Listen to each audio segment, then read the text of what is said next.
என்னம்மா இப்படி இழைச்சி போயிட்ட? சாப்பிடவே மாட்டியா? ஏன் உங்க வீட்ல உனக்கு சாப்பாடே போட மாட்டாங்களாமா?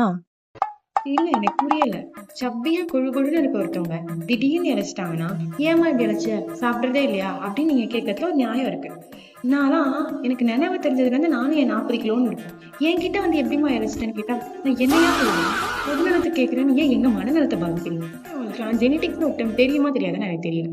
சி வம்சம் வம்சமா எங்க வீட்ல எல்லாரும் எப்படி இருக்காங்களோ அப்படிதான் நானும் இருப்பேன்.